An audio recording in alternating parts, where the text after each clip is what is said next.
NASCAR Cup Series just hit a turning point in the season, and after Watkins Glen, the biggest storyline might not even be the playoff standings. It might be this: has Shane van Gisbergen already become the greatest road course driver NASCAR has ever seen? Because what happened at Watkins Glen was absurd. A nearly 30-second comeback in just 17 laps against one of the deepest road course fields this sport has ever had. And at the same time, the race exposed major problems everywhere else in the sport, from the NextGen car to the playoff bubble to the television product itself. We're officially 1/3 of the way through the NASCAR season, heading into the All Star break, and now the real separation is starting to happen. Some teams look like championship threats. Others already look like they're running out of time.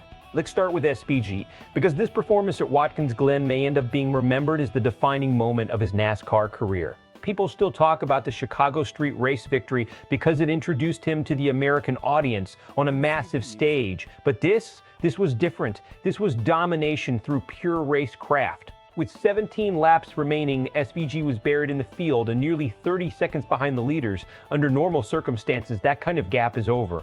Done. Finished. Instead, he hunted the field down lap after lap and still finished with more than 7 seconds to spare. Yes, some drivers were saving fuel. That matters. But you still do not erase that kind of deficit at Watkins Glen unless you are operating on another level. And what makes this even more impressive is the era he's doing it in. This isn't NASCAR from 15 or 20 years ago, where only a handful of drivers were elite on road courses. Today's Cup field is loaded with legitimate road racers. You've got young stars like Zilisch coming into the sport already polished on technical circuits. You've got veterans with years of experience. You've got international talent entering the garage. The competition level is brutal, and SVG is still making top drivers look average on these tracks. That's why the conversation has changed. This isn't just great road racer territory anymore. People are seriously discussing whether we're watching the best road course specialist NASCAR has ever seen. And honestly, after Watkins Glen, it's getting harder to argue against it. But while SVG delivered one of the drives of the year, the broadcast itself became a major talking point for all the wrong reasons. Fans were furious with the FS1 coverage: missed spins, missed incidents, poor replay timing, limited context around major moments happening deeper in the field. There were stretches where viewers felt like they were missing half the race. And that frustration has been building for a while now with road course coverage specifically. The strange part is that the network clearly had strong camera angles and production capabilities available. The issue wasn't resources. The issue was focus. At one point, the broadcast spent more energy replaying a flying tent incident than breaking down actual on-track battles happening inside the field.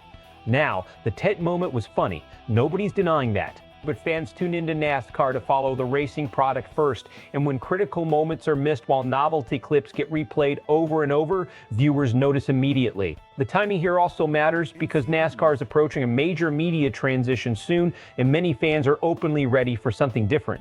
Now, beyond the SVG story and the broadcast criticism, Watkins Glen also revealed something important about the NextGen car. There are signs of progress. Small signs, but real ones. The closing laps of the race were genuinely entertaining because the finish unfolded naturally. No manufactured chaos, no late race gimmicks, just strategy, pace management, tire wear, and execution deciding the outcome. That's what fans want to see more often. The updated horsepower package may have helped slightly, especially with tire fall-off, but the bigger issue still remains. Passing continues to be extremely difficult for long stretches of races. Outside of restarts, most drivers were only gaining a couple positions at a time. That's still a problem. So while NASCAR may have taken a small step forward with this package, the bigger handling and dirty air concerns are clearly not solved yet. And now we get to the section of the season where pressure starts becoming real. Because several major championship contenders are already drifting toward dangerous territory in the standings. The biggest surprise might be Kyle Larson. He's still sitting safely above the playoff cut line, but the larger issue is the lack of victories.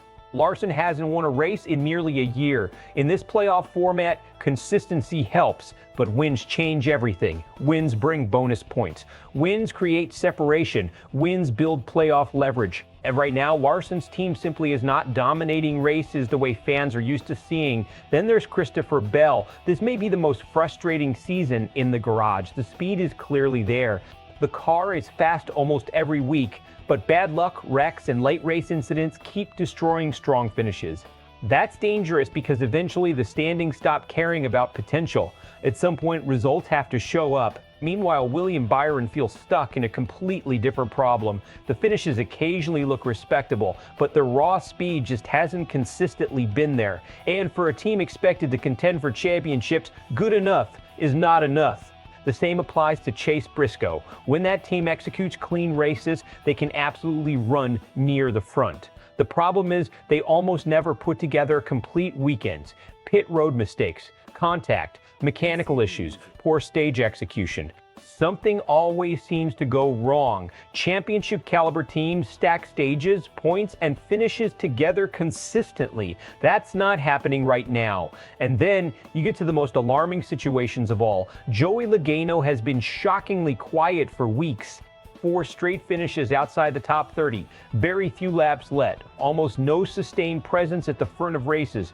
For a former champion, that's not just a slump anymore, that's a warning sign.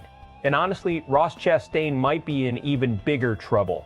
Right now, that team looks completely lost. The speed is inconsistent, the execution is inconsistent, and outside of a few isolated moments this season, they simply have not looked like a serious playoff threat.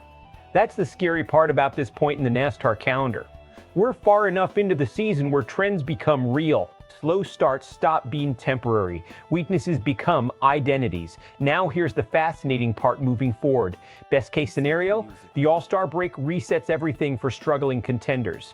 Teams like Larson, Bell, and Logano find speed, stack wins during the summer stretch, and suddenly the playoff picture looks completely different by August. That absolutely can happen in NASCAR, but the worst case scenario is much harsher. SVG keeps dominating road courses, the playoff bubble tightens, several big-name drivers stay inconsistent, and by the time the postseason arrives, some legitimate championship-caliber organizations could already be buried too deep to recover. And if that happens, the pressure inside those garages is going to explode. So now the question becomes, are we watching the rise of NASCAR's next all-time great with Shane van Gisbergen, or are teams eventually going to figure out how to stop him on road courses? And which contender worries you most right now heading into the All-Star break? Drop your thoughts in the comments. And for more high-impact NASCAR coverage, analysis, and breaking stories, subscribe to SportsWire USA.